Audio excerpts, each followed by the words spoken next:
स्थानिक बाळकृष्ण मंगलम येथे लोणकर गटाची महत्त्वपूर्ण सहविचार सभा शेकडो कार्यकर्त्यांच्या उपस्थितीत पार पडली। या सभेत स्वर्गीय सुरेश लोणकर यांचा समाजसेवेचा वारसा आशिष पाटील लोणकर समर्थपणे पुढे चालवत असल्याचा सूर उमटला। आशिष लोणकर यांनी तरुण पिढीचे संघटन करून शेतकरी आणि स्थानिकांच्या प्रश्नांवर आक्रमक भूमिका घेतली आहे। गोरगरीब आणि श्रमिकांच्या समस्या सोडवण्यासाठी ते कटिबद्ध असल्याचे यावेळी मान्यवरांनी सांगितले। आगामी काळात कार्यकर्त्यांच्या आणि समाजाच्या हितासाठी प्रस्थापित राजकीय पक्षांसोबत सहभागी होऊन समाजकारणाचे व्रत अखंड सुरू ठेवावे अशी भावना कार्यकर्त्यांनी व्यक्त केली। आशिष दादा लोणकर यांच्या समर्थकांच्या बैठकीत जो निर्णय झाला त्याच्याशी आम्ही सर्व युवक व सर्व सहकारी सहमत आहोत। जो आशिष दादा निर्णय घेईल ते अंतिम राहील। आज आमची चर्चा होती लोकांसोबत। लोकांनी एकनिष्ठेने आम्हाला एवढं सांगितलं, आमच्या समस्या सोडवण्यासाठी शिंदे पालकमंत्रीच्या नेतृत्वात आज शिंदे सेनेत प्रवेश करावा तुम्ही, ही आग्रहाची विनंती ठरली। जे आशिष भाऊ निर्णय घेतील, आम्हाला जे काँग्रेसमध्ये आहो आम्ही सध्या आशिष भाऊ सोबत, पण आशिष भाऊ जो समोरचा निर्णय घेतील काँग्रेस भाजप शिंदे सेना असं त्यांनी आज शिंदे सेनेत जायचं ठरवलेलं आहे सर्व कार्यकर्त्यासोबत। असा निर्णय आशिष भाऊने आम्हाला सांगितलेला आहे।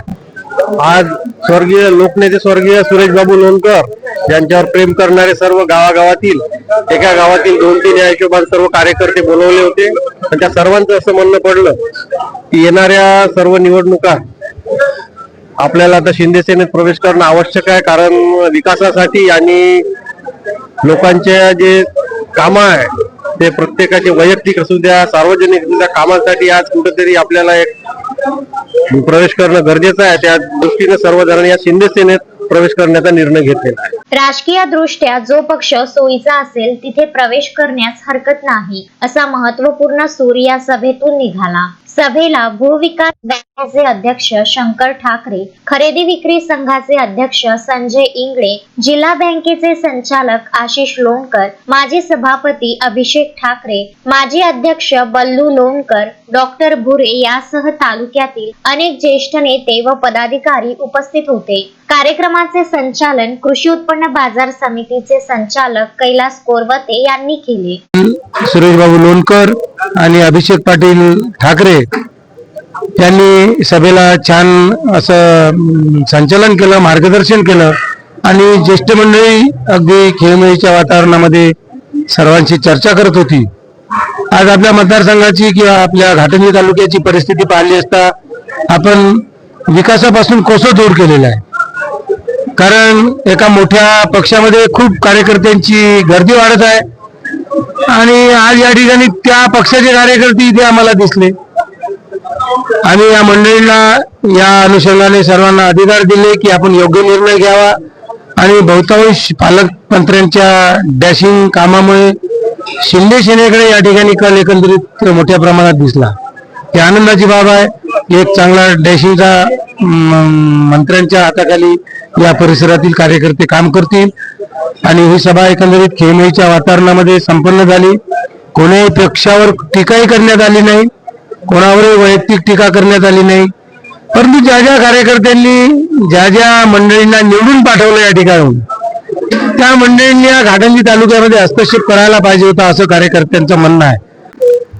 स्वर्गीय सुरेश बाबू लोणकर तालुका घाटंजी जिल्हा यवतमाळ येथील त्यांच्या कार्यकर्त्यांनी आज जो हा इथे एक या बदलत्या परिस्थितीनुसार आपल्याला कुठल्या पक्षात स्थान घ्यायचं आहे आणि कुठल्या पक्षाकडून आपल्या लोकांवर जबाबदारी सोपवली जाईल आणि चांगल्या प्रकारे आपल्याला कोणता पक्ष सहकार्य करेल याबद्दल विचारणा करण्याकरता येथील कार्यक्रम आयोजित केला होता। या कार्यक्रमात साधारणतः बहुतेकांनी आज महाराष्ट्रात असलेल्या उपमुख्यमंत्री आदरणीय एकनाथजी शिंदे यांचा जो पक्ष आहे त्या पक्षाला प्राधान्य दिलेले आहे आणि उपस्थित बहुतेकांनी एकनाथजी शिंदे यांच्यावर दुसरा टाकलेला दाखवला आहे त्यानुसार या परिस्थितीच्या या कार्यक्रमाच्या आयोजकांनी निर्णय घ्यावा आणि आम्ही त्यांच्या पाठीशी सर्व लोक राहू असे एकमताने सांगितलेले आहे. नितीन कुरमेरकर, विदर्भ न्यूज, घाटंजी. श्रद्धा फैमिली शॉपिंग में जाएंगे हम सभी, साड़ियों की नई डिजाइन देखो यहीं से लाएंगे. श्रद्धा फैमिली शॉपिंग में जाएंगे हम सभी, लेडीज जेंट्स बच्चों की हर फैशन लाएंगे सभी. फैशन के सफर में आप भी आगे ही आगे बढ़ते चलिए, क्योंकि बिजीलैंड का सबसे बड़ा आलीशान भव्य showroom Shraddha family shopping and mall, Busy Land complex, Nandgaon Peth, Amravati.